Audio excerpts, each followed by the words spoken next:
salve, tá no ar o ChocoCast, o bate-papo, bate-bola com o craque Choco, que hoje traz dois nomes da arbitragem, Luísa Reis e Márcio Chagas da Silva. A pergunta de milhão é: qual a nota para a arbitragem de Márcio Chagas na Copa Solidária da KTO, o grande evento do último final de semana, Choco? Seja sincero, não quero amizade. Primeiro, o que a gente comentava bastante, eu, o Fabiano e o Brito, né? E o Rodrigo, quando a gente estava comentando o jogo. Cara, olha o tamanho do cara, então a gente tem que, né? Tem que poderar. Também não somos bobos, né, Kleber? Eu acho que o Márcio foi bem. Tudo bem. 100%. Foi bem demais. Até porque ele tá perto de ti, né? Claro, a gente já tem uma saída, né? Não, foi bem, foi bacana, né, Márcio? Foi um evento sensacional da KTO. Eu acho que a KTO deve fazer mais vezes, né? Porque é muito importante, ajudou instituições de caridade. Eu acho que é muito importante juntar todas essas feras, que é difícil, né? Essa galera aí do Rio Grande do Sul, da comunicação, todos estavam lá. Faltou o Kleber, né? Mas esse é mascarado. Mas foi muito legal mesmo. É que o meu assessor de imprensa aqui não me chama, né? Tá mal de assessor, então. Tá mal. Então faltou o Kleber, né? Mas na próxima... Já viu ele jogando na zaga? Cara, eu quero ver, porque ele vem aqui, tô jogando no meu campo domingo. Eu quero ver ele, ou quero pegar ele pela frente assim. É uma mistura de Aguirre Garay e Traçante. O homem não erra uma no adversário. Mas agora um negócio, o Choco disse que os grandes nomes da comunicação estavam no evento. Todo mundo disse, esse árbitro errou, né? Essa bandeira errou. E como é que é a avaliação olhando as feras do microfone jogando bola? Deixa a desejar, né? A maioria. A maioria tem receita de bolo pra tudo. Na hora da bola, a galera tem que fazer uma escolinha. Inclusive o Choco podia abrir uma escolinha pro pessoal da imprensa. Né? Fundamento de lateral. Então, lateral, os caras não sabem cobrar lateral. Eu ia falar isso agora. Os caras não sabem bater um lateral, Kleber. Não, e não é sacanagem. É verdade. De reverter o tempo inteiro, sabe? Pulando, arremessando a bola de qualquer jeito. Eu fiquei impressionado assim, como é que esses caras comentam futebol, sabe? Mas tudo bem. Era diversão. Cara, e o Brito deitou, né, cara? O Brito se cobrou pra caramba, né? Não deixaram ele jogar e ele tava... Bom, né? Que baita providência. Parabéns pra esse cara. Quem é que definiu isso? E aí o Brito narrando. Aí o Brito dizendo, Márcio, como é que tu quer que os caras saibam bater um lateral, Márcio? Não reverte. Aí o Márcio revertia. Aí eu digo, Brito, calma. Quer deixar o Márcio nervoso, cara? A gente não tem pra onde sair daqui, Brito. Calma, deixa o cara, não tem que reverter. Esses caras não ficam corneteando o cara. Os caras não sabem bater um lateral. Olha, vamos lá. 1, 2, 3 que sabiam bater lateral. No máximo, assim, ó, com muito carinho, né? É verdade. E orientando, deixa os pés no chão, não pula. O Márcio tá falando, né? O juiz falou, cara, pô, aí tu quer me quebrar. Que nem com jogo de criança, que vai educando. Tu vai educando. Ô Luiz, até que ponto entender a regra é fundamental para se desenvolver no esporte, não só no futebol? Eu acho que é importantíssimo, né? Como tu vai conseguir elaborar jogadas, organizar táticas, tu não sabe o que pode, o que não pode ser feito, né? Por exemplo, uma reversão de lateral pode não dar em nada, mas poderia ter acarretado um ataque, uma chance de gol, e tu, porque levantou o pé, tu acabou perdendo o lateral e dando chance para outra equipe. Eu acredito que a regra do jogo é como se fosse uma diretriz e base do teu trabalho, né? Então, tipo assim, pô, se tu não sabe a regra, se não sabe as regras do teu trabalho. Só a arbitragem tem que saber, né? Mas pelo menos o básico, né? Não precisa saber, claro, todos os detalhes, interpretações, mas o básico, o que muda, né, de um ano pro outro com as alterações, tem que saber, sim. Chegaste a trabalhar com o VAR? Graças a Deus, não.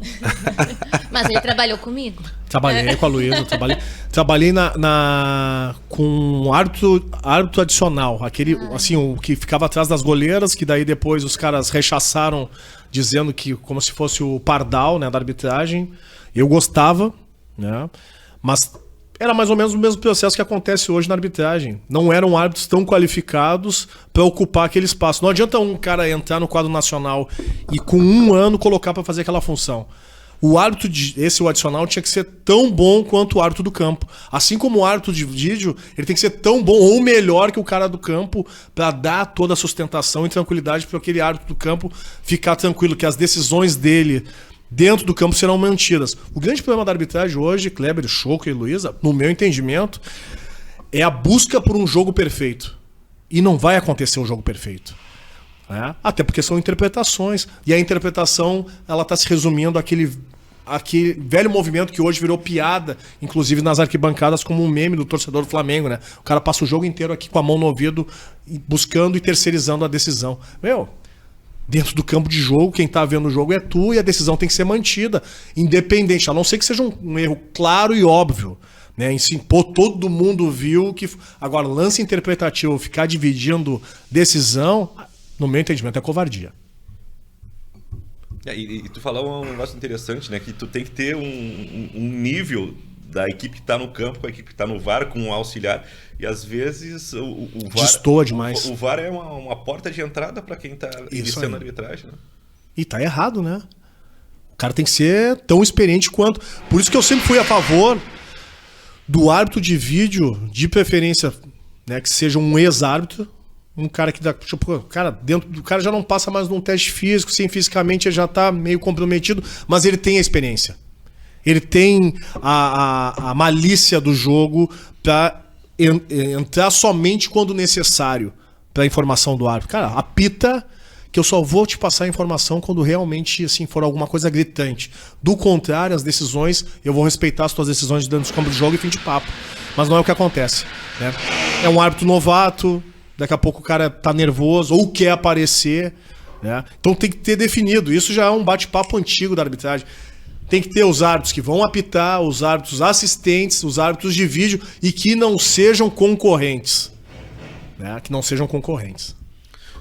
Ô, Choco, falando em assistente, tem uma assistente agora no time de futsal da Sojipa. Assistente, não, é comandante agora. Né? Agora eu... É coordenadora? É a coordenadora, nossa coordenadora. Mais forte. Professora e coordenadora lá. O Choco já foi meu aluno esse semestre, ele não desistiu da minha disciplina. Não, Ele começou o semestre matriculado, evadiu. agora... Mas é por excesso de cartão ou de falta? É que esse ano a correria tá grande, graças a Deus. Então fica difícil porque o futsal, nossos compromissos aí com o futsal também, gaúcho e a KTO, né? Que a gente agradece muito aí de estar participando desse grupo que é a KTO.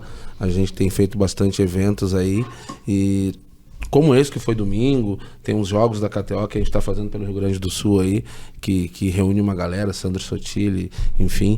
Agora a Sandra até me mandou uma mensagem aí, dia 13 de junho tem a Sotile Fest, a primeira Sotile Fest em Porto Alegre. Vai ser no Clube Farrapos, Marcelo. Vai ter bailão, então? Vai ter bailão. Vai ter... 3x10, 3x10. Ele disse pra mim, Choco, só 2 lajotas pra fazer um pezinho. O alemão não é fácil. Mas qual era a pantinha que ele dançava bastante, que ele fazia a divulgação? Não era JM? Tinha uma banda aí. JM era uma das bandas dele, sim. Isso aí, JM. Então. Mas a festa dele vai ser bombástica aí no Farrapos, dia 3. E aí, então, o alemão aí tá... Gente finíssima, né, Márcio? Dentro do campo, então, peguei ele em vários clubes, né? Desde a época do Glória. No Glória, que ele teve um momento muito bom na carreira, com o Bagé como treinador, né? Não o Alex, o Ronaldo Bagé. Tocava o terror na arbitragem, tocava o terror nos adversários. A Luísa eu acho que nem pensava em ser árbitro nessa época aí, mas o Campeonato Gaúcho da primeira divisão, com alguns times que estavam assim emergentes em determinado momento, era um campeonato bem difícil de apitar, e esse ano aí do Sotile no Glória foi um ano assim, ele, Bolacha na zaga, acho que o Panceira jogou por lá também, o Marcelo Miller, era um timezinho ruim de apitar, já junto com o Santos Sotile na frente, os caras tocavam o terror, e na arbitragem, quando pegava um árbitro novo, como eu era na época, era 1, 2 e rodinha. Ô Luísa, como é que foi a tua entrada na arbitragem? Como é que tu te interessou e qual foi o passo a passo? Eu comecei como gandula, que eu fazia educação física, teve uma parceria da federação com a Escola de Educação Física da URGS, e aí eu fui trabalhar como gandula, tava trabalhando, nunca joguei bola, não jogo nada, inclusive. Aí eu tava trabalhando como gandula, abri o curso de arbitragem, e aí o pessoal da federação perguntou se a gente não queria fazer, aí eu fiz. E foi em 2009, hoje Já faz 12 anos, né, que eu comecei a trabalhar em 2010 e continuo, me apaixonei pela arbitragem. E foi num momento assim, ó. Porque como tava dando muito problema com gandula masculino, a federação fez uma parceria, óbvio que de gratuito, né? Porque as gurias não ganhavam nada. Depois nós ganhava R$30. R$30. Mas no início era pra pegar a experiência, pra saber pegar a bola. E aí colocaram as meninas pra trabalhar, tanto na capital como no interior, pra dar um pouco mais de humanização ali dentro do campo de jogo, porque, tipo assim, tinham equipes... Que treinavam, né, os gandulas. Isso aí, tinham equipes que treinavam os gandulas, da maneira como eles tinham que proceder, quando estavam ganhando, quando estavam perdendo, como ia jogar a bola. Então, tentaram fazer essa parceria. Eu me lembro da Luísa trabalhando em alguns jogos como gandula na época, e aí logo em seguida fez o curso... E aí vem na caminhada. Mas tu é uma das poucas gurias da ZF que deu continuidade, se não a única, A né? única. A única. Eu e mais uma fizemos o curso, ela desistiu na metade, eu fui a única que continuou. Nós somos poucas, né, ainda no quadro gaúcho. Nós somos 7. Na realidade também não tem nem vestiários adequados na maioria dos estádios para que tenham, né, inserções das mulheres no futebol masculino. É meio que um negócio goela abaixo. Como é que é essa intimidade, Luísa? Todo mundo pergunta isso do vestiário. Sai daqui que eu mas vou é isso tocar. aí. Como é que é a ordem assim? Claro, os clubes que já jogam os campeonatos nacionais, eles têm já dentro do próprio vestiário uma parte separada ou 2 vestiários. Mas os clubes que jogam os regionais é que eles não têm essa obrigatoriedade. Então... eu vou ali, me troco, saio, depois os meninos vão, se trocam. Depois... Só que dependendo no pós-jogo, fica complicado de esperar fora do vestiário, né? Dependendo do que aconteceu durante o jogo. É verdade. E aí, às vezes, a gente não pode tomar banho. Tipo, não, vamos se vestir e sair, porque não dá pra ficar fora do vestiário, junto com os jogadores, comissão técnica e todo mundo ali fora. Mas... já melhorou, né? Sim. Melhorou bastante, mas sim, tem bastante clube que não tem ainda uma estrutura, um vestiário. Pelo menos um banheirinho. Além desse aspecto da estrutura, apitar jogo ou trabalhar num jogo do masculino pro feminino tem muita diferença? É um outro tipo de jogo? É um outro tipo de comportamento? É bem diferente. Eu costumo dizer que eu comecei a trabalhar em 2010 e o meu primeiro jogo feminino que eu fui fazer foi em 2017. Porque não tinham, né, campeonatos femininos. Então a gente vem de um costume de como que a bola vai ir, né? Tá aqui nesse jogador, para onde que ela pode ir, como que vai tocar a bola, qual a velocidade, onde que o árbitro vai estar posicionado. E no feminino muda. Muda a tática, muda a força, a velocidade, a forma, né, de tocar a bola. E isso acaba também mudando o posicionamento do árbitro. Então... é bem diferente. Eu costumo dizer que o feminino ele é mais difícil para os assistentes, porque elas têm uma tática com mais chances de impedimentos ajustados. Mas é bem... eu sempre quando eu vou trabalhar com um árbitro que não costuma trabalhar, né, com jogos femininos, eu digo, tu vai ter que ir se adequando no posicionamento ao longo da partida, porque é diferente. Instintivamente a gente já pensa que a bola vai para um lugar ou para outro lugar e é diferente, porque a tática é diferente, a forma é diferente. Então, mas assim, eu sempre queria trabalhar no campeonato feminino e não tínhamos, no campeonato gaúcho também é super recente. E eu adoro trabalhar nos jogos femininos. Assim, atualmente, então, a gente tem o Brasileiro Feminino A1 e A2. E o nível de vários times nacionais do Brasileiro Feminino A1 tá, assim, espetacular. Então, eu gosto bastante. A gente trabalha bastante, eles priorizam, né, as mulheres, sempre que possível, para arbitrar os jogos femininos. E, Choco, tu no futsal tem essa convivência com as meninas, né? Montar um time feminino, como é que é a dinâmica do futsal com as meninas, tu que fez a carreira toda no meio dos meninos? Não é fácil, Kleber, não é fácil, Márcio. É uma novidade, né? A Sojipa ali tá incentivando essas meninas. E a gente tá tendo o maior cuidado, porque a gente tem meninas muito novas, então a gente não tem como...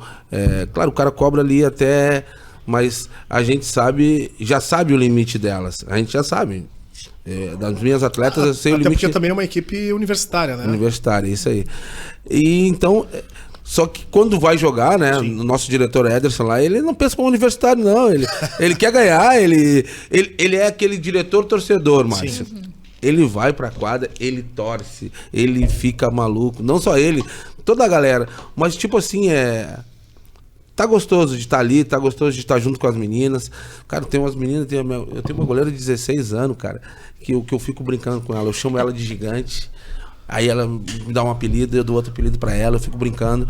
E aí eu comecei a conhecer ela, né? Daí eu disse pra ela, cara, vamos fazer o seguinte. Essas meninas aí, elas vêm, chutam a bola e acham que tu vai tomar gol de tudo que é jeito delas. Então começa a incomodar elas. Ó.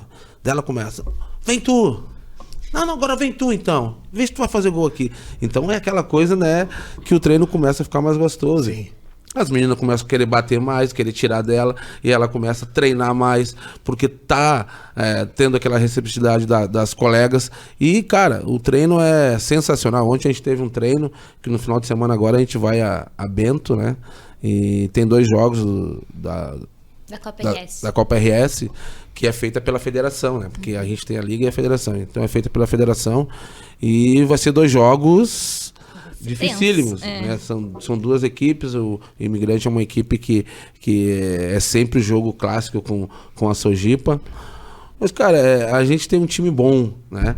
Claro que a gente vai depender muito que são meninas, né, Márcia? A preparação, como você falou, não é um time profissional, é um time universitário. Tem times profissionais na competição. Vamos lá, o time de Uruguaiana, a Série Master, é um time profissional, um time que treina 2 turnos, é um time que treina todos os dias, né? Algumas das meninas são remuneradas, então é diferente, né? Mas mesmo assim, a gente teve aí um primeiro jogo contra a Celemaster. Muitos tiveram como surpresa, eu não tive como surpresa, porque eu sei das meninas que a gente tem no grupo, mas ainda o futsal, como futebol, né, Márcia?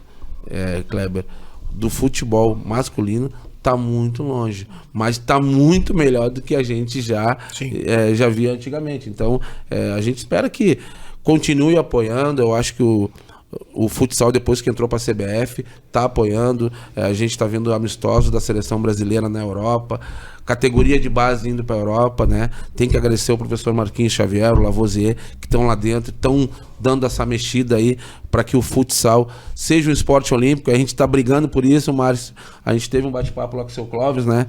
E o seu Clóvis Tramontino é o homem que levantou a bandeira, mas precisa que todos do nosso esporte levante essa bandeira para que o esporte seja olímpico, e nada mais que apoiar o futsal feminino, porque só com o futsal masculino não vai ser olímpico. Então a gente tem que apoiar o futsal feminino e levar essas meninas aí, como hoje no futebol de campo, todos os clubes têm que ter um time feminino.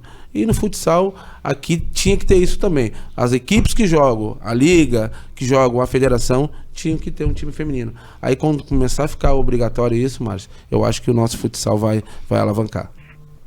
O bom seria se não fosse obrigatório e fosse realmente de uma política dos clubes, né? De entender o quanto é benéfico, né, o futebol feminino, ou o futsal feminino. A gente estava conversando antes, eu me lembro do Choco, quando ele jogava o juvenil, acho que ele era infantil pela Juventus em 87. Né? Imagina a tua experiência desde a tua época de guri, 15 anos jogando um juvenil, que tem uma diferença muito grande, né? 15 anos jogando com os caras de 20, né? E eu me lembro, passava o rodo, todo mundo sabia que era o Choco naquela época, né? Era uma surpresa. Só que esse espaço não é dado para as meninas, né? E muitas vezes elas têm que sair do país para poder se desenvolver no esporte, e aí quando vem de fora é que reconhece, tu viu a fulana, tá fazendo sucesso na Suécia, tá fazendo sucesso nos Estados Unidos. Sim, ela tava aqui, e ela teve que sair daqui porque aqui não tinha modalidade, né? Então sair dessa perspectiva somente do âmbito masculino, ampliar. Eu torço e eu espero ver o futsal como uma modalidade olímpica, né? Já poderia estar há muito tempo, mas em virtude de só ter esse apoio ao masculino, ainda parece estar distante ainda de acontecer, né? Essa modalidade virar uma modalidade olímpica. Bom, voltando para a arbitragem, Neuza Bach foi apontada como a brasileira. São seis bandeiras, né? São 2 árbitros e 5 assistentes. São 5 assistentes, né? Mas acho que 5 mulheres. 5 mulheres, né?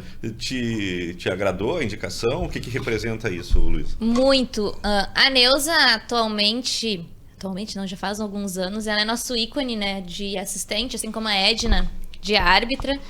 E nós sabíamos que ela tinha esse objetivo, mas até bem pouquinho tempo atrás, 2, 3 anos atrás, isso não era possível.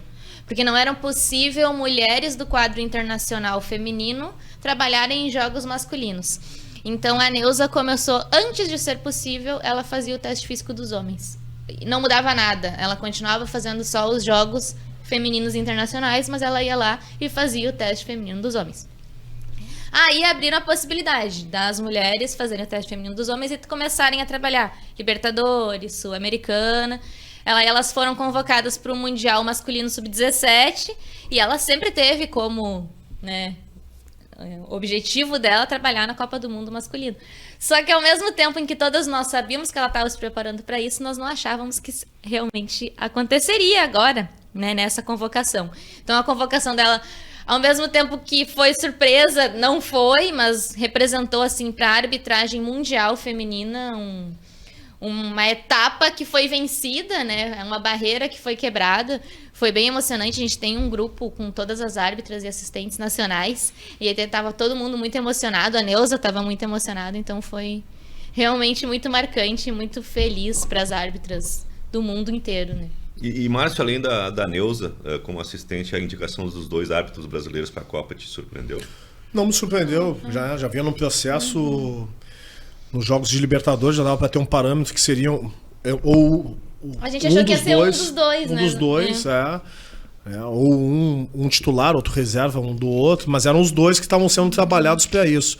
O que me chama a atenção é o fato de que mais uma Copa, né, um árbitro gaúcho não passa pelo processo como em anos anteriores, até o Simon se aposentar em 2010, não surgiu, né, a possibilidade de um árbitro gaúcho novamente participar de uma Copa do Mundo. Não vejo o Daronco muito distante deles em termos de qualidade. Acho que é um taparelho deles, mas eu acho que perdeu bastante a questão da força política que se tinha com relação à CBF, né? O trabalho aqui da federação nos últimos anos está sendo bem deficitário, né? A prova viva é que nos últimos anos são sempre os mesmos que apitam a final. Não se vê um nome novo surgindo, né? As finais dos campeonatos gaúchos é sempre Voaden, Daronco, Jean. Eventualmente entra o Bins, né? E fica nisso. Isso é muito ruim, porque os caras estão envelhecendo, né? O Voaden vai fazer 47 anos, o Daronco já está com 41, né? E onde estão os árbitros novos? Esse processo de elitização dentro do futebol, né, que passa também pela arbitragem, faz com que seja um meio excludente. Então não é um meio onde daqui a pouco eu posso visualizar um árbitro na várzea, que eu posso buscar esse cara aqui para fazer um curso na federação. Não, curso de árbitro de futebol hoje custa R$5.000, é quase um pós-graduação, né, para apostar em algo que tu não tem certeza que tu vai adiante. Então já é um meio excludente. E o meio excludente está sendo a prova viva aí do quanto está deficitário os nomes e o surgimento de novos árbitros no quadro gaúcho e nacional. Os últimos 2 nomes, e a Luísa deve ter trabalhado com eles, foram o Vinícius Amaral, que nem está mais na Federação Gaúcha, está em Minas. Foi pra né? E o Douglas Silva, que ainda também não figurou. Ele está ainda como uma promessa, mas uma promessa com 35 anos. É que nem o Choco, assim. Mas falando sério, a gente tem 2 panoramas, né? Aqui na Federação Gaúcha não tem troca no comando da arbitragem. Há 18 anos. Né? E na CBF, a gente tem aí troca do comando da CBF e volta e meia sai o cabeça da arbitragem. Como é que vocês veem esses 2 panoramas aí? Eu sou favorável. Quando um trabalho não está satisfatório, tem que trocar. E não estava? Não estava, né? Estava muito ruim ou só ruim? Não é que a questão que está muito ruim. Os árbitros vão ser os mesmos. Porque não tem... O que chega para a CBF são indicações das federações. Então, quando é que nem um jogador profissional. Ele já chega... Cara, o que eu tô te oferecendo é isso. Então, em cima do que eu tô te oferecendo é que tu vai trabalhar, mas não adianta também só trocar o comando se eu não tenho novas peças, se não tem uma renovação, né? Se fala em renovação na arbitragem, mas como é que eu vou renovar se é um processo elitizado? Se eu não tô Então faz parceria já com as universidades. Se eu quero árbitros já formados ou que estejam encaminhados para o curso superior, cara, eu vou fazer parceria com a URGS, vou fazer parceria com a PUC, vou fazer parceria com o IPA, nem sei se o IPA ainda tem faculdade, mas que estava meio capenga, vou fazer parceria com a Sojipa, vou fazer parceria com a Ubra, com a Unicinos, e vou buscar novos árbitros. Né? Nós precisamos de árbitros que já estejam, no mínimo, cursando o nível superior. Mas não é o que acontece. Aí os caras ficam esperando que surja. Aí, pô, 5 mil reais. Eu vou investir numa coisa que eu não tenho certeza que vai dar certo? Não vou botar meu dinheiro aqui. Eu vou ganhar esse dinheiro no final de semana ao invés de botar num curso que daqui a pouco não vai me possibilitar um futuro mais adiante. Não vamos muito longe, né, Márcio? No futsal tá igual, velho. No futsal tá igual. Quem é que tá apitando no futsal? Tem o Emerson, meu irmão. O Emerson. Voltaram a apitar. Aliás, é um belo árbitro, né? O irmão dele é melhor que ele. É um bom. Agora eu posso falar. Não, outra coisa. O outro finalmente. Finalmente melhor saiu um que o bom Márcio. juiz da família. Aquele né? é meu amigo. Cara, é sensacional quando vê eles apitando, ele e o Emerson, cara. Cara, a maneira que ele conduz, os caras querem reclamar, eles... Só joga tua bolinha. Né? Ele já chega, ele apitou, ele já chega no cara. Só joga. Não foi nada. Às vezes os caras querem... o cartão, ele já passa pelo banco, na próxima vocês já vão sair. Vão invadir de novo. Então, pô, eu sempre falei que nós fizemos os jogos do futsal e o Marcel e o Emerson. E o Emerson apitando, é sensacional. Os caras, pô, eles levam o jogo da maneira que tem que se levar. Pô, voltou até o Thales a apitar. Até o Thales voltou a apitar. Thales deve estar com o quê? Com 50 e poucos anos, voltou a apitar. Não tem idade limite no futsal? Aumentou, como está vinculado à CBF, agora vai a 55. No futebol não tem mais. Não tem mais? Não. Faça no teste físico. Por isso que o Marcelo de Lima deita e rola até hoje. E vai continuar deitando e rolando. Porque, pra mim, era uma das maiores burrices, né? Estabelecer idade com um árbitro. Cara, se é que nem carteira de habilitação. Enquanto eu passar no teste, eu tô habilitado. E a arbitragem é a mesma coisa. O cara passou no teste físico, porque a partir dos 40 anos é que vai ter essa maturidade de lidar com essas situações. Né? O cara quando é novo é meio porra louca, meu. O cara falou um negócio, já quer rebater, já quer xingar, bota pra rua, tu leva pro pessoal. E quando tu chega na maturidade, não. Tu já sabe entender que aquilo ali faz parte do contexto e tu vai saber conduzir o jogo. Mas, infelizmente, eu acho que muitos árbitros poderiam ter uma vida mais longa dentro da arbitragem, não tiveram em virtude desse negócio do limite de idade. E aí, e esse é um processo que está acontecendo hoje. Né? Tanto é que na fase decisiva do Campeonato Brasileiro, quem sempre participa é o Marcelo de Lima Henrique, o Leandro Voaden, né? Antes era o Marcelo Aparecido de São Paulo, que também era um veterano. São sempre os caras mais velhos, os caras mais experientes. E os caras que são FIFA não figuram. Os caras que são FIFA não figuram. Porque não tem essa maturidade, não tem esse entendimento de condução de partida. A não ser o Rafael Claus, o Wilton, o Daronco. Não vou dizer que todos os caras não tenham essa... E o Luiz Flávio também, que pra mim são os caras que são capacitados para ocupar e ter esse escudo. O restante deixa a desejar bastante. Luísa, quer completar alguma coisa? Ela não pode falar muito porque ela tá dentro. Eu posso... Aliás, esse é um detalhe. Às vezes tem muita confusão se tu falar, se o árbitro não, falar... prejudica.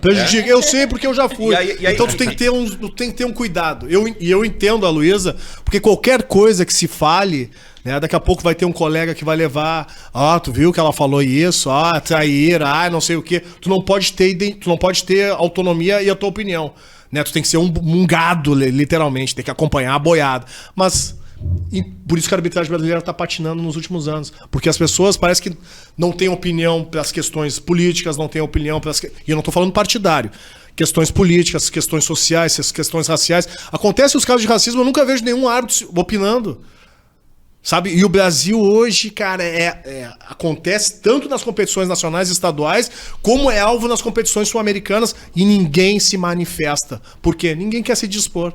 No momento que tu tiver uma voz ativa forte, parece que tu criou um inimigo. Né? Tá querendo aparecer, tá querendo isso, tá querendo aquilo. Vamos tirar. E tiram. E tiram. É assim que funciona. E tiram. Luísa, deixa que essa parte eu falo. Mas... Fala. Uma coisa que eu não entendo, né, Márcio e Luísa, por que tanto tempo pra gente decidir um lance tão simples, nós que estamos em casa vendo e tem um pessoal no VAR, por que a gente demora tanto aqui no Brasil? Bom, eu fui conhecer a cabine, agora eu fiz o curso do VAR ano passado, no início do ano, e daí eu entendi como funciona. Nós temos as câmeras, elas são todas ligadas. E aí, por exemplo, para analisar o lance de um gol, um impedimento. A gente primeiro escolhe a câmera, se vai pegar 5 a 7, se vai pegar a central, ou se vai pegar atrás do gol. Escolheu a câmera, e aí tem que ver o momento do passe, né? Da hora do chute. Aí tu vai indo, volta. Tá, escolheu o momento. Teoricamente as câmeras estão calibradas. E aí tá, mudei a câmera para ver a posição. Muitas vezes, dando um exemplo, né? Quando tu vai mudar a câmera para ver a posição, descalibrou tudo. Aí tu tem que voltar lá pro momento do passe, ver, vai, volta. E depois ir de novo. Tô dando um exemplo. Mas claro, tem algumas situações que é a interpretação que acaba demorando. Porque daí tu fica ali, tá vendo que o VAR tá vendo, voltando. A mesma imagem, vendo, voltando, e não toma nenhuma decisão. E lá o campo, né, incomodando, enchendo o saco. Então, acredito que atualmente ninguém é experiente no VAR, né? Porque é recente. Quem tem mais jogos, não sei se tem 100 jogos, não tem 100 jogos. Então, apesar de a gente pensar, nossa, mas já faz tanto tempo que a gente tem o VAR, não faz tanto tempo, né? Faz o quê? 2, 3 anos? 2018, acho que foi quando começou a ser inserido. E mudou, né? Nós éramos 3 na cabine, agora somos 2 na cabine, vai mudando as funções. Então, eu acho que, de repente, se chega numa agilidade, numa velocidade maior, num entendimento melhor, que o operador não é árbitro, né? Quem mexe com as câmeras não é árbitro. O árbitro diz o que é pra ele fazer. Então, a gente tá evoluindo, mas ainda não vai ser tão rápido assim essa evolução. Eu, né, acredito. Eu penso, eu até semana passada fui questionado na questão de se eu confio ou não confio no árbitro de vídeo. Eu confio nas pessoas que trabalham. Até porque boa parte do grande público não entende. Para ser árbitro, de 6 em 6 meses tem que entregar SPC, Serasa, certidão negativa, civil crime, bons antecedentes, atestado físico, atestado de sanidade mental, passar no teste físico, passar no exame teórico, além do teste físico. Então, tipo assim, são pessoas idôneas. Imagina se fizesse toda essa exigência dentro do futebol. De 6 em 6 meses. De 6 em 6 meses. Às vezes teste físico tem dimensão. Quem é do quadro internacional faz teste físico no mínimo 4 vezes por ano. E exige ainda que os caras tenham uma profissão paralela. Então, é uma covardia a exigência que se tem. Tu imagina se toda essa exigência fosse feita com os dirigentes que comandam o futebol. De 6 em 6 meses tem que entregar a tua documentação aí de SPC, Serasa, bons antecedentes, atestado civil crime, pra ver se tu pode, pelo menos, ir pra entrevista coletiva pra falar o que tu fala. Não ia poder, né? Não ia poder. A grande maioria não ia poder, né? Então, a exigência para ocupar essa função, ela é demais. Como se fossem as únicas pessoas que estão sujeitas a serem compradas. E não são. A exigência é muito grande com a arbitragem. Mas eu vejo, assim, um amadorismo total. Né? Uma exigência como se... É como se fosse um colégio público cobrando do professor 100% de dedicação, pagando ele parcelado. E tem um negócio, né? Se cobra profissionalismo da arbitragem, mas quem cobra isso não é profissional. Não é profissional. Eu me lembro da época que eu apitava que tinha um discursinho dentro da federação, nas reuniões, que era, tá, mas o que tu faz da meia-noite às 6? Bom, eu trabalho 40 horas por dia, cara. 40 horas por semana, dou aula em escola, de manhã e de tarde. De noite eu ainda arranjo um tempo pra treinar. Se eu não dormir de noite, eu vou andar que nem um zumbi pela rua, né? Então, se tem esse negócio assim, tu tem que fazer mais ainda. Mas não tem a garantia que tu vai pra frente. Né? Sempre nessa perspectiva. E quando tu chega pra comer o filé, parece aquele detalhe assim, tu lembra aquele jogo quando tu começou lá na categoria de base, aquele impedimento? Pois é. Aquilo lá, até hoje os caras reclamam, por isso que tu não vai pro Grenal. Sempre tem uma justificativa também para não deixar com que esse profissional ele deslanche, porque tem os outros interesses. Não é só a questão de ser bom dentro do campo. Também tem a questão da empatia, tem a questão dos queridos. É óbvio que tem.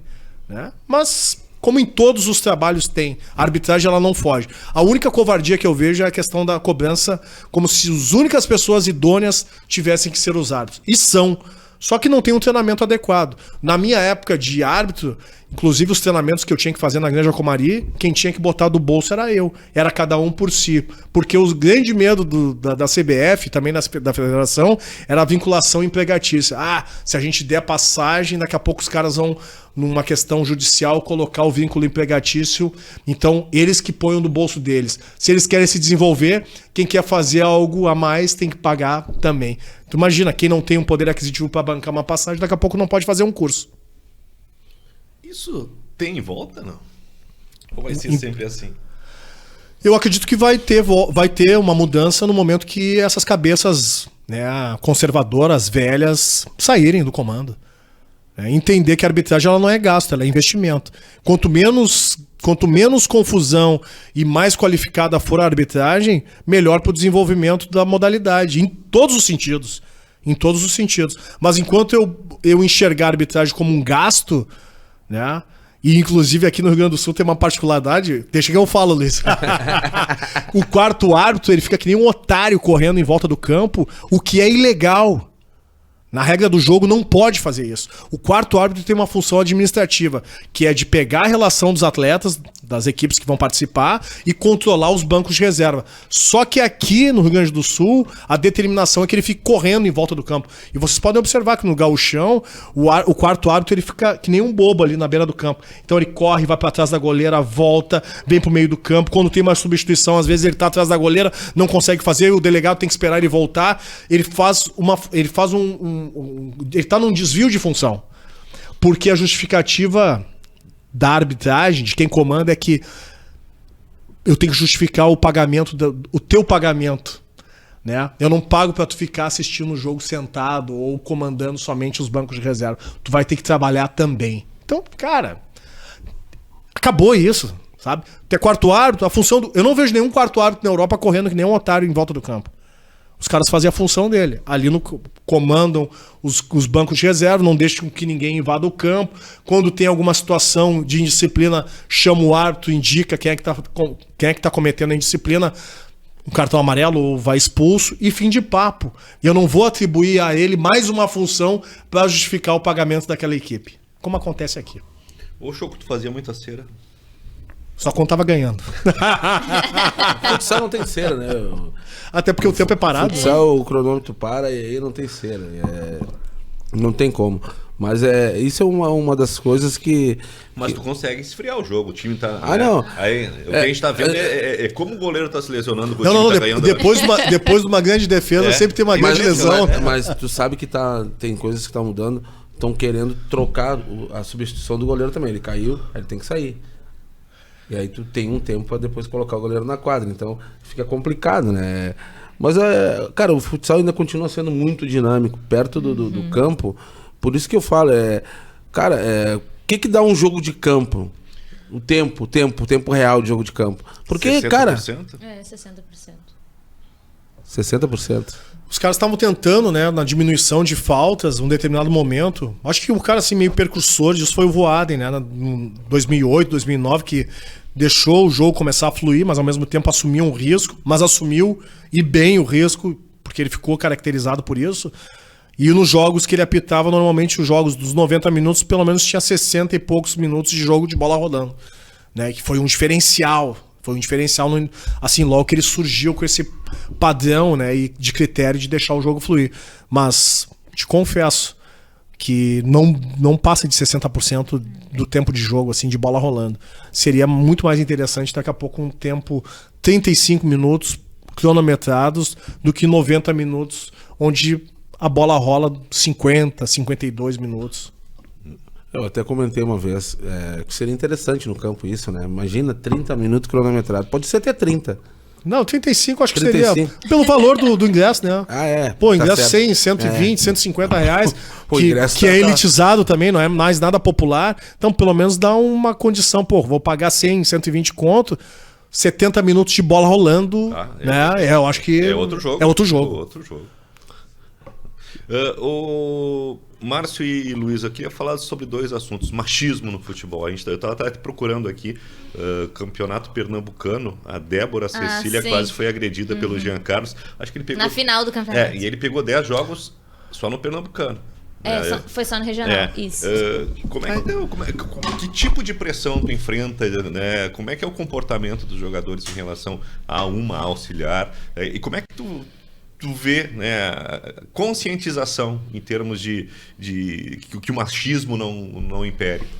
Assim, agora eu já tô há bastante tempo, né? Então, em geral... Tu te assustava?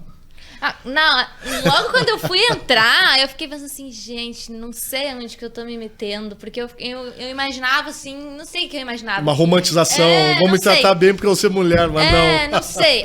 Mas assim, agora a maioria, né, já tô há 12 anos aqui, pelo menos os clubes aqui gaúchos, os jogadores, comissão técnica, dirigente, todo mundo já me conhece.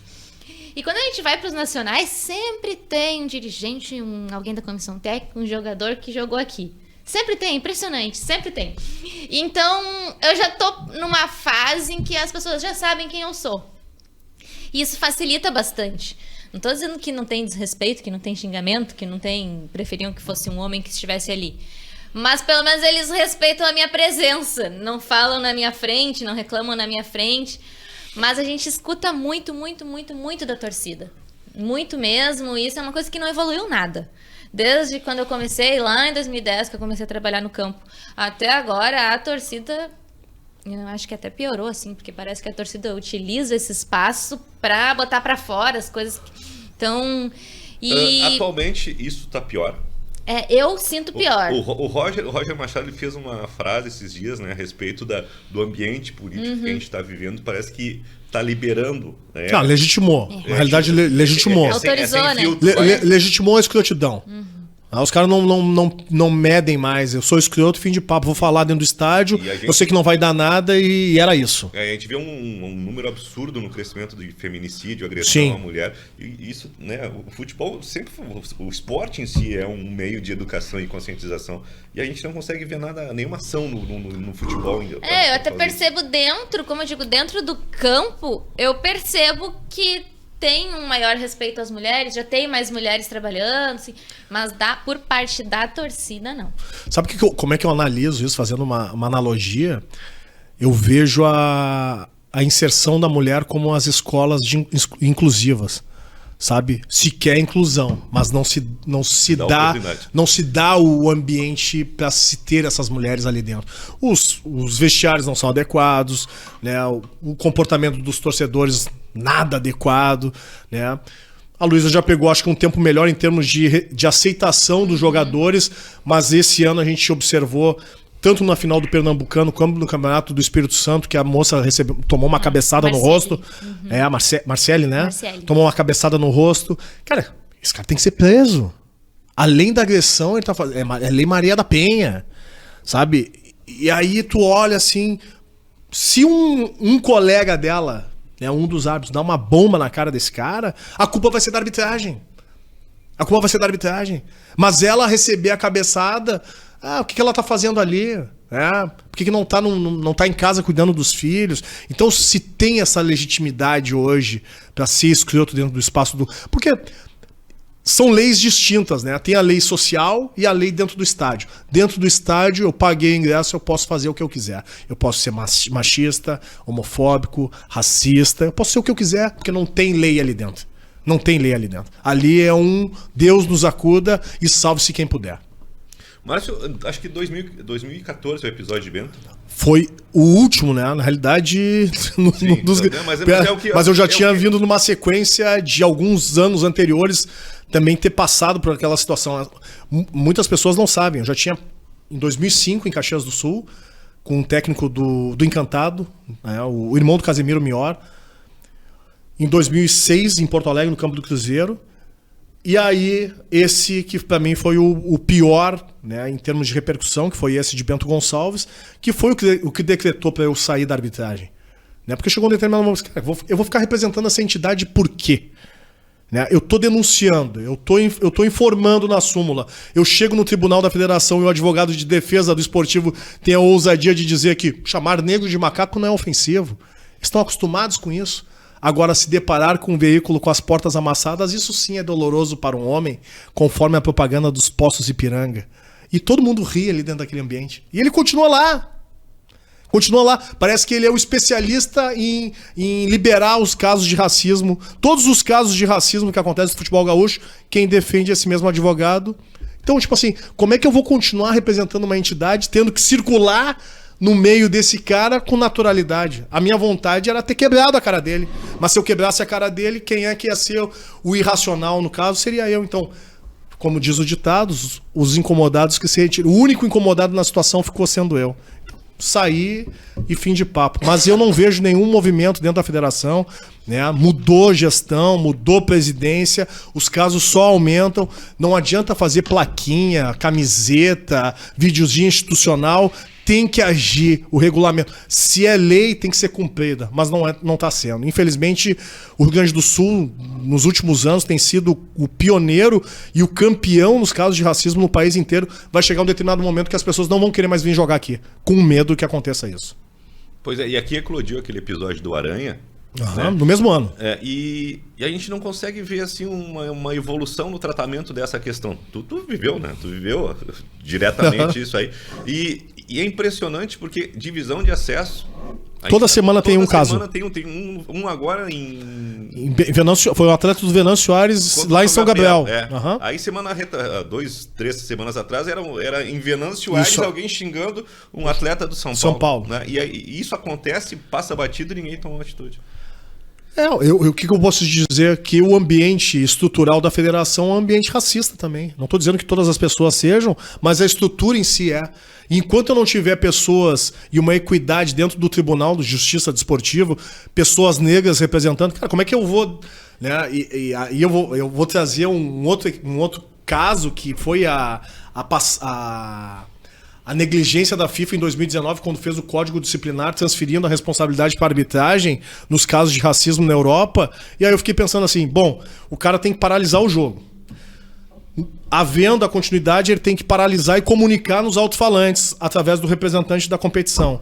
E se persistir, encerrar a partida. Aí eu fiquei pensando, qual é o árbitro que vai ir contra a bilheteria? Qual é o árbitro que vai ir contra os dirigentes? Qual é o árbitro que vai ir contra aquela equipe? Qual é o árbitro que vai ir contra a televisão? Qual é o árbitro que vai comprar essa briga? Nenhum. Né? E outra pergunta que eu faço para vocês também. Vocês já viram algum árbitro negro apitando na Europa?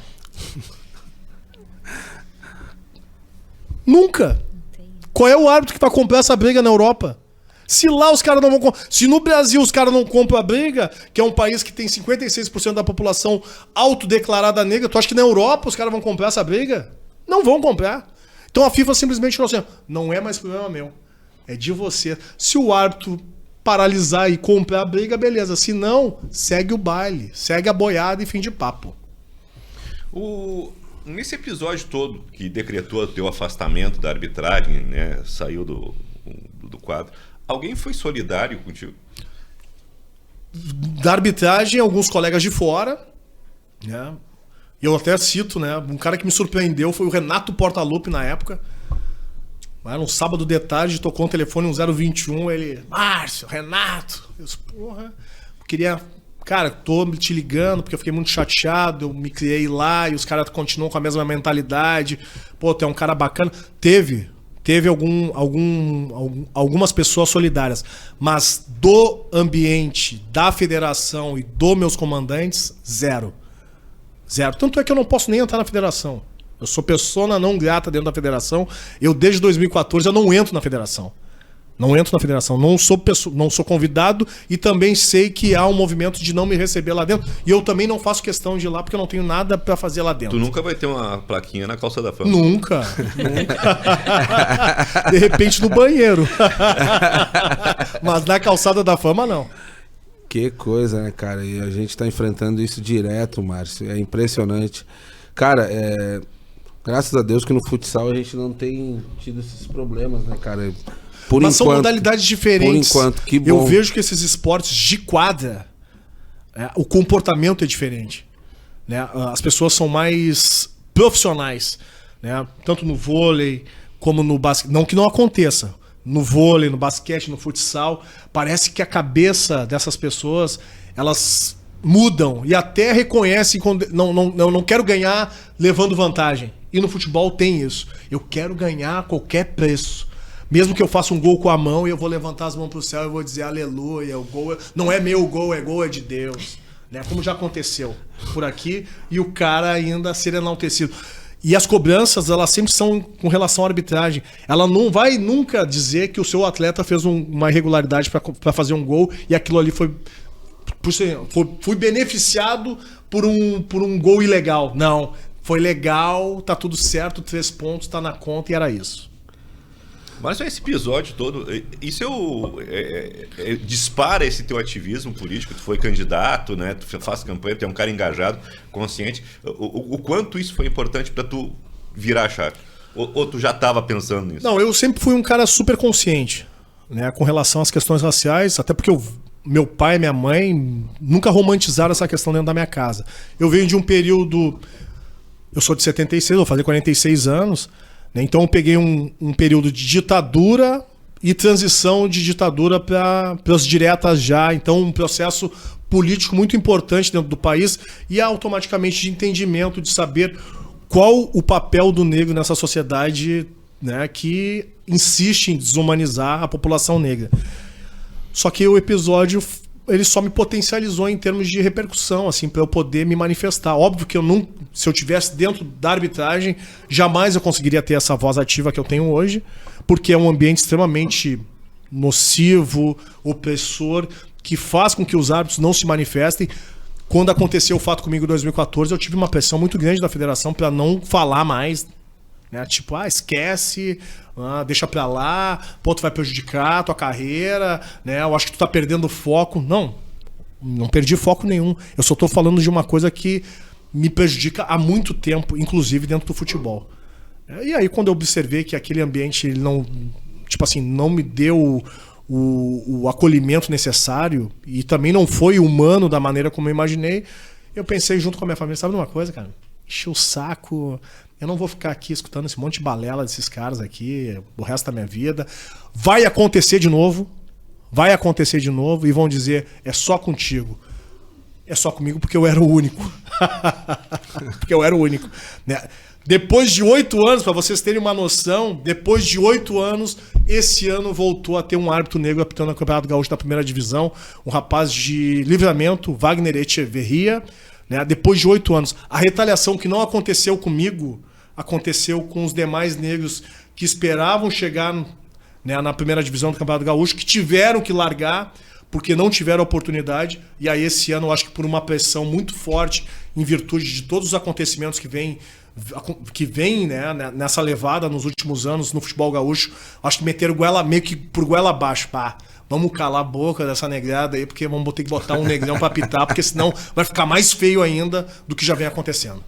E uma outra questão também, que eu acho que tem muito a ver com isso também, é a tua saída da RBS. Como é que foi isso?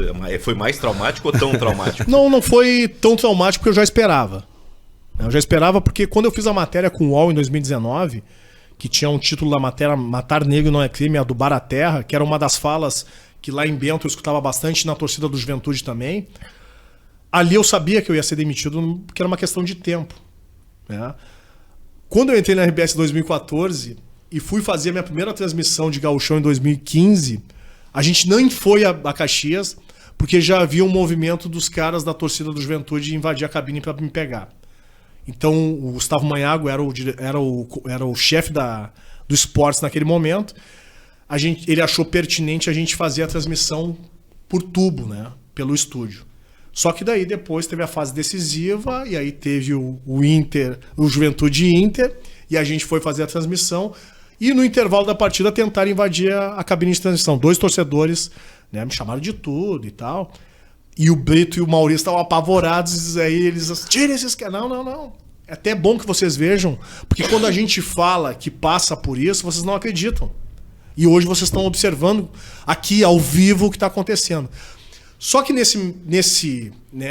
toda a problemática que estava acontecendo, o meu ex-chefe dizia no ponto, não responde. E aí eu disse pra ele, tu vai me dar as imagens? Não responde. Tu vai me dar as imagens? Não posso te dar. Não posso te dar porque tem os patrocinadores. Eu disse, tá, mas e aí tu não tá me ajudando em nada. Não, mas se tu quiser sair da transmissão, eu te apoio. Eu disse, não, cara, tu não tá me apoiando em nada. Eu quero que tu passe as imagens, porque eu vou identificar essas pessoas e eu vou processar esses caras. E não foi o que aconteceu. E aí, em todos os anos que nós íamos fazer a transmissão no Jacone, era sempre um sufoco. Sempre um sufoco. Né, de tentativa de invasão de cabine, xingamentos, até que chegou um determinado momento que eu resolvi fazer essa matéria com o UOL. A matéria foi top trends naquele dia. E ele ficou louco, né, esse meu ex-chefe, né, me ligou, pediu para eu ir até a RBS para conversar comigo. Já fui com a carteira de trabalho no meu bolso, porque eu sabia que ele ia me botar para a rua. E aí, a grande raiva dele era o porquê que essa matéria não havia saído nos canais da RBS, tanto no Globo.com como no Globo Esportes. Aí eu falei, cara, quando é que tu te interessou em falar sobre isso? Ah, mas tu tá dizendo que a gente não é parceiro? Não, parceiro pra sentar ali, contar piada e falar bobagem, beleza. Agora, se eu pisar no teu pé, eu não preciso perguntar pra ti se doeu pra te pedir desculpas, né? Quantas transmissões tu viu os caras tentando invadir a cabine pra bater em mim, falando um monte de coisa? E a única coisa que tu me dizia era pra sair da transmissão. Pra alguém eu tinha que dizer, né? Pra alguém eu tenho que falar o que tá acontecendo. A água tá batendo aqui, eu tô me afogando. Tu vai jogar a boia quando eu não tiver mais mão pra pedir o socorro? E ali eu sabia que a minha demissão era uma questão de tempo, né? E foi uma questão de tempo. E aí eu fui começando a perder espaço, até que chegou um momento que numa semifinal de Copa do Brasil, entre Grêmio e Atlético Paranaense, que teve um lance polêmico, que no meu entendimento foi uma bola na mão e não mão na bola, que foi um lance logo no começo da partida, que o Jeromel cabeçou a bola, bateu no braço do William, o Wellington Martins, um volante que tinha jogado no Internacional, que estava jogando no Atlético Paranaense. Eu dei como não pênalti, e inclusive o árbitro também entendeu como não pênalti e não marcou, só que na rádio o Diori tinha dito que tinha sido pênalti. E bancou como pênalti. E beleza, era a opinião dele e a minha opinião. Só que no outro dia, pra minha surpresa, quando eu cheguei pra fazer o comentário na TV, ele botou eu e o Diori dentro do estúdio pra fazer o comentário. Algo que eu nunca tinha recebido, essa oportunidade de fazer um comentário contrariando um comentário do Diori na Rádio Gaúcha. Aí eu vi, cara, a cama tá pronta, é uma questão de tempo, e foi o que aconteceu. No final daquele mesmo ano, em 2019, ali em novembro, depois de participar de um Redação Sport TV com o Marcelo Barreto, ele me chamou, né, esse meu ex-chefe, que eu não vou dizer o nome, mas tu sabe quem é. E aí me falou, olha, cara, eu tô pensando em te desligar depois do Campeonato Gaúcho, que no caso 2020, mas eu não quero que tu pense que seja porque tu é preto. É porque tá ficando caro pra empresa. Eu disse, cara, mas por que tu entrou na questão racial? Não, porque tu sabe, tal, e isso e aquilo, pode dar um ar diferente. Eu disse, cara, se tu quer me botar pra rua, tu tem os teus motivos. Tu não tem que me justificar a questão racial. Tu já tá vindo com medo por quê? E aí voltei a trabalhar em janeiro, fevereiro, dia 28 de fevereiro, eu recebi uma ligação 2h da tarde, tem transmissão no domingo. Eu disse, não, beleza, foi a minha última transmissão, Brasil de Pelotas e Novo Hamburgo. E eu disse, beleza, que horas eu tenho que estar na TV? E eu era o único já que não viajava, eu fazia do estúdio, né? Os outros, a equipe toda viajava, eu ficava no estúdio, eu não estava mais viajando. 2h30 tá ótimo e tal, beleza, e segunda-feira tu entra de férias. Eu disse, como assim? Eu já saí de férias em janeiro? Não, mas eu não computei as tuas férias no RH e o RH tá me cobrando.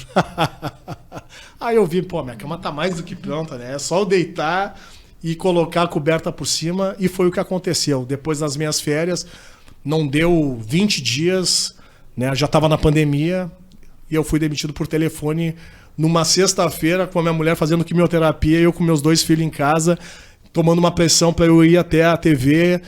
Tu tem que vir aqui. Eu disse, cara, não posso, tô com 2 crianças em casa, minha filha tem 2, meu filho tem 6, eu não posso deixar as crianças em casa para ir aí conversar contigo. Pode ser mais tarde? Não, tem que ser agora. Eu disse, não, agora não dá, não vou deixar.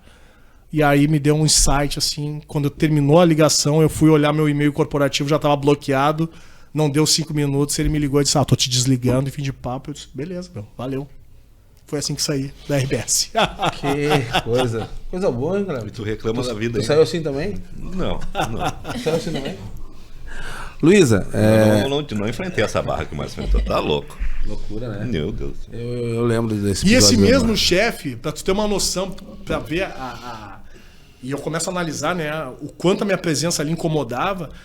Alguma vez na tua vida, o teu chefe te perguntou quanto é que custou o teu carro?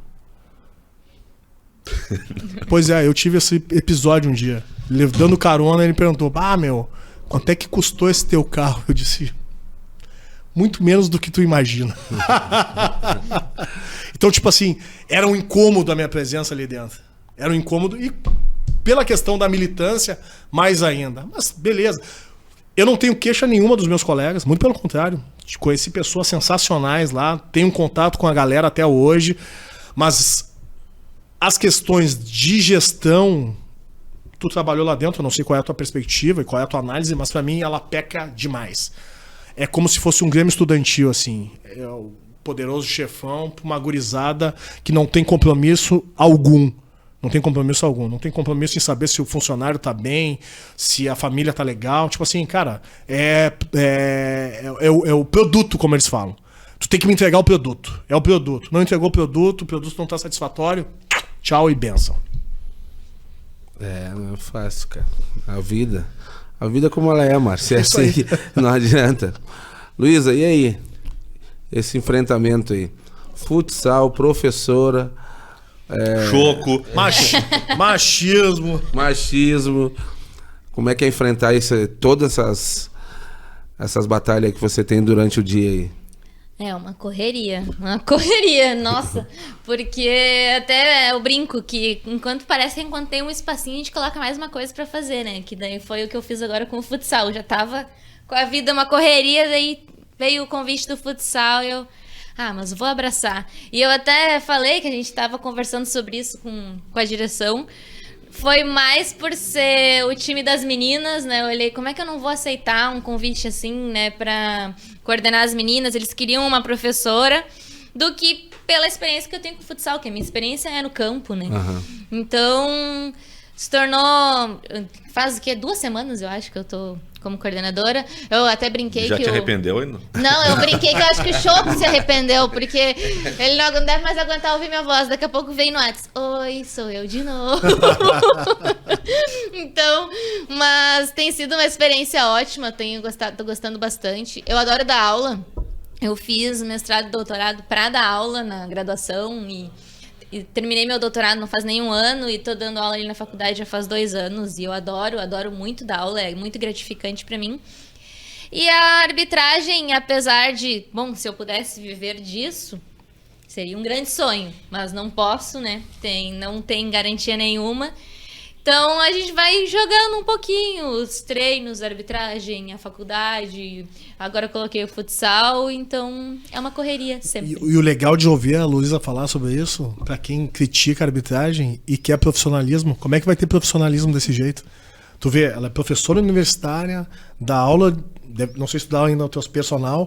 Agora, nesse momento, não tô dando. Então, mas dava aula de personal, mais a questão do time de futsal e querem exigir que a arbitragem seja profissional de que jeito? Eu me lembro um negócio que o Gaciba dizia, tinha todos esses compromissos, e ainda tem que pegar meu carro e ia pra Ijuí, termina o jogo, tem que voltar pra Porto Alegre e amanhã tem que dar aula. Não, voltar pra Porto Alegre, fazer a súmula e dar aula. Não é fácil. Então, tipo assim... A grande pergunta é: o que vocês fazem de noite? Viajava, passava a noite inteira viajando. Cara, né? Pô, o dia teria que ter mais tempo, né, cara? Olha só o que a Luísa... Não é fácil. E ali a gente treina 2 vezes na semana, mas, cara, o pessoal ali tá vivendo futsal mesmo, mas tá vivendo. Eu tô esperando terminar aqui que eu já tenho umas coisas pra falar com o Choco. Recebi umas pendências. Então, cara, e é legal, assim, porque as meninas... Com a chegada da Luísa, tinha outra coordenadora também, as meninas vão nelas, né? Elas não vêm em mim, elas vão nelas. Elas vai lá a Luísa agora, antes era a Camila, a professora Camila, agora é a Luísa, então elas vão nelas. Aí a Luísa me pergunta: não, eu acho que, porque a gente tá... Agora chegou o Haroldo também pra compor ali nessa comissão, tá ficando forte o negócio, cara. O Ederson não tá brincando, ele começou agora. Eu quero fazer uma pergunta pra Luísa. as competições femininas da federação são mulheres que organizam? Nós temos uma coordenadora de futebol feminino ali na federação. Tem? Tem. Tá. Nós temos. É isso, eu acho. Isso faz parte da inserção da mulher, antes né? Não tínhamos, né? Agora Não. nós temos. Aham. A CBF colocou e aí a federação seguiu a mesma lógica e colocou As uma mulheres vão coordenadora. dominar o mundo. Bom. Eu acho que isso é bom. Devem. Gente, muito obrigado. Foi muito bom o papo. Foi descontraído, mas acho que foi muito, muito consistente, né? Luísa, muito obrigado, né? Obrigada Cuida pelo bem convite. do chopp, tá? Pode E deixar. qualquer coisa avisa, tá? Mas, Se ele reclamar de mim, deve ser verdade. Deve ser verdade. mas muito obrigado. Valeu, Kleber. Valeu, Choco, Obrigado. Luísa. Satisfação dividir o espaço aqui, contar um pouco das histórias. Teríamos, no mínimo, 8 minutos de acréscimo. Pra contar um pouquinho mais. Esse negócio de acréscimo também, a próxima eu vou querer saber, porque sempre é 5, 6.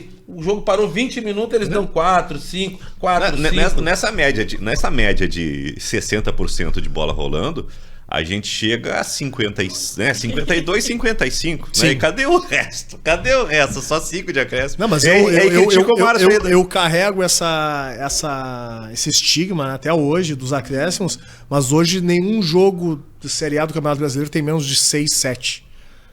Menos de 6, 7 minutos. E todo mundo aceita na boa. É que, quando acontece um gol, a conta vem pro árbitro, né? Verdade. Então tá, gente. A gente volta semana que vem em nome de KTO, onde a diversão acontece. Valeu! Valeu! Tchau.